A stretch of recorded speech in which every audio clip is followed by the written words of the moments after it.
In this lesson, we're going to take a look at solving linear systems by graphing. All right, so what is a system of equations? Well, a system of equations is the solution to two or more equations. And the solution ends up being an ordered pair.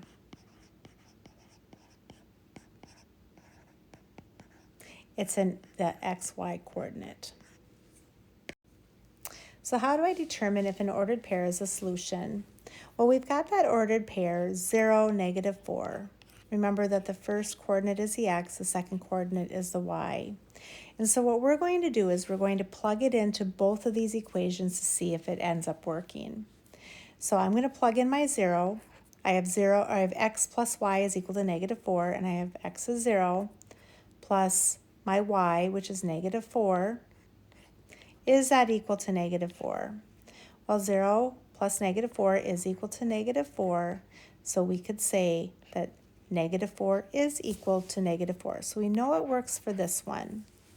Then we have the equation x minus 5y is equal to 20. So I'm going to plug it in again. 0 minus 5 times -4, is that equal to 20? Well, -5 times -4 is equal to 20. So 20 is equal to 20. So we know that this is a solution to the system.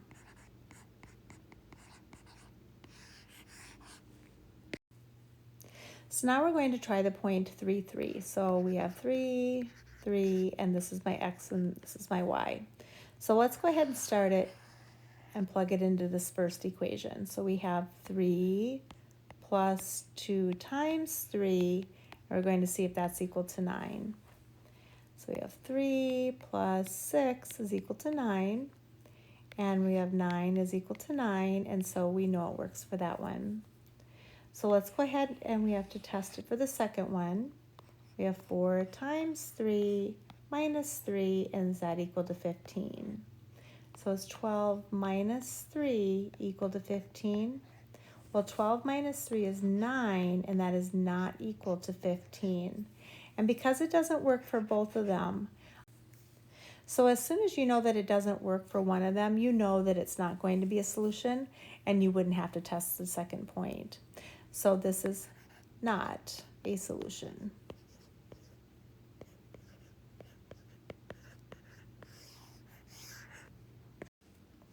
All right, so I have y is equal to 1/4 x minus 2, and y is equal to 2x plus 5. So we know for the first equation, we've got a slope of 1/4 and a y-intercept of -2. So if we're using the slope-intercept form, we're going to then start on the -2 on the y-intercept, and I'm going to do a 1/4 slope. I'm going to go up 1 over 4, and I'm going to just do this a couple times. I want to make sure, sometimes when I go backwards, I just want to make sure that I'm going to get a nice straight line, because we're looking for that point of intersection. So I have y is equal to 2x plus 5, and so I'm going to have a slope of 2 and a y-intercept of 5. So I'm going to start on the 5, and then I'm going up 2 over 1. Well, I'm going to back up. I'm going to go down to -1. Remember, two negatives end up making a positive. And just so I make sure that I'm going to run into the right line, and then when I have all my points, I'm going to then draw my line here. And notice where they're intersecting. These 2 points are intersecting. So they are intersecting at the -4, -3. So what that means is that this point, -4, -3, is a solution to both of these equations. And you can see that by plugging it in. If I took my y of -3, I'm going to plug it into the first equation. -3 is equal to, I have 1/4 times -4, and then minus 2. So is -3 equal to -1 minus 2? Well, we know -1 minus 2, we know that they are going to be equal, and it works for the first one.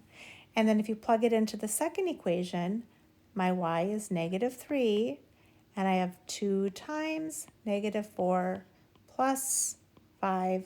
Well, 2 times -4 is -8, and -8 plus 5 is equal to -3. And notice how it is a solution to both of those equations. All right, let's try the next one. And again, we're graphing these today using the slope and the y-intercept. And so let's go ahead, and our first equation, y is equal to -2x minus 1. Our slope is equal to -1, and let's just put that all over 1. Our y-intercept is equal to -1. So let's start on the -1, and from there we're going to go down 1 over 1. And I'm just going to extend it a few times. I'm going to go up and over this way, just to make sure I get a nice straight line so that we can find that intersection. All right, and so now I'm going to graph the y is equal to x plus 3, so we're going to be up at the 3.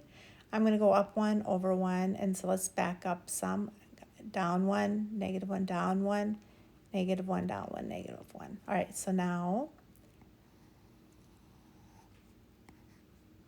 so the point at which it's intersecting is right here, which is at -2, 1. Okay, remember we said that the solution of the system is a point at which they intersect.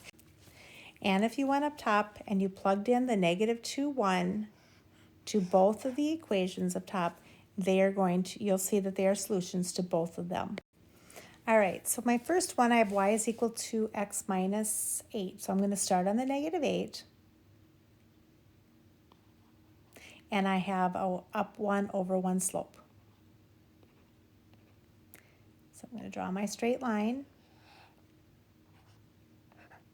And then my next equation is y is equal to -2x plus 1. So I'll start on the 1, and I'm going down 2 over 1. Now I do want to keep extending. I just want to make sure that I'm going to run into that line and notice exactly where it's going to intersect.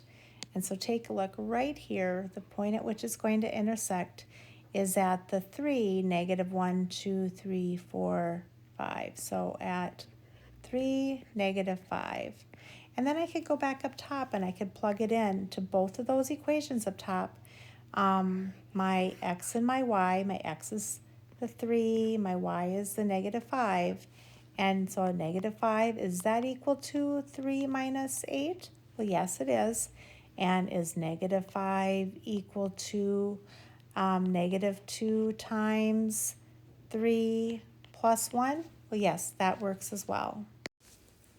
All right, number 4, we have x is equal to 5 and y is equal to 4. So remember, these are the ones, these are the special ones that just have the one variable. They're the undefined or the 0 slope. Remember, when the x is equal to 5, it's going to go through the x-intercept, where in every case, x is going to be equal to 5. It can be nothing else but 5. And y is equal to 4. It's going to go through the y-intercept at the 4. And so in every case, y is equal to 4. And now let's find the point at which it intersects. And so this point intersects at 5, 4. So we know that the point of intersection or the solution to both of these equations is 5, 4. You can plug in here, 5 is equal to 5 for your x, and for your y, 4 is equal to 4. All right, so example number 3, how do I solve real-world systems by graphing? So David and Alec are comparing the international calling plans on their phones. On his plan, David pays $4 to just place a call and $1 for each minute. Where Alec makes international calls, he pays just $1 for the place a call, but he pays $2 for every minute. So we have David, and his equation is y is equal to, he's paying the $4 to place the call plus $1 for every minute. Where Alec is going to pay, he's going to pay $1 to make the call plus $2 for every minute. So for David, we're going to start on the 4 and go up 1 each time. And so then we'll have this straight line going like this. Where Alec is going to just pay the $1, but then he'll pay $2.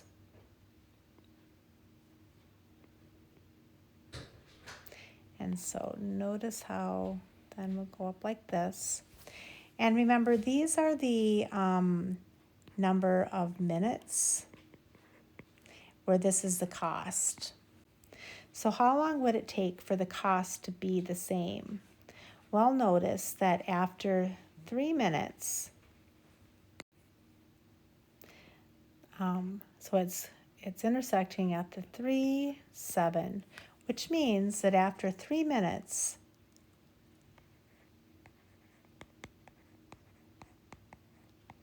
on both calls, or both plans, you're going to pay $7. And notice if I plugged in my Y, which is 7, is that equal to 4 plus 1 times 3? Well, 1 times 3 is 3, plus 4 is equal to 7. And if I plugged it in down here, 7 is equal to 1 plus 2 times 3. And that equals 7 as well. So after 3 minutes, they're going to pay the same to make the calls. All right, so it costs $15 for a yearly membership to a movie club at a movie theater. A movie ticket costs $5 for club members and $10 for non-members. So for our members, they're going to pay that $15 membership fee, but then they're going to spend $5 for every movie. Where the non-members, they're not going to pay a membership fee, but they're just going to pay $10 every time they are renting a movie. All right, so let's graph these. And I think I'm going to go up by 5s here. So let's make this 1, 2, 3, 4, 5 that way, but let's make these 5, 10, 15, 20, 25, 30. All right, so we're going to start at the 15 and then go up 5 over 1, up 5 over 1, up 5, and that's going to continue in this direction like this. Where our non-members, they're not going to pay an initial fee. So at 0 movies, they're spending $0. So, but they're going to spend $10 every time they get a movie. All right, so this one's going to continue, and it's going to go in a straight line. I can't get these straight. But let's come right here, and it looks like right here is the place in which it intersects. It is at 3:30, meaning that after 3, this is the number of movies, and this is the cost. So after 3 movies, it's going to cost $30 for each instance. So if you're a member, it's going to cost after 3 times, it'll cost you $30. And after 3 times, the non-members are also going to spend $30. But if you'll notice that the non-members, that their rate of change is going up. So after 3 movies, you'll have spent more money being a non-member than you would have a member. So after how many rentals? We would say then 3. And it will have cost, so 3 movies, and it will have cost you $30. So in this lesson, we took a look at how to solve linear systems by graphing.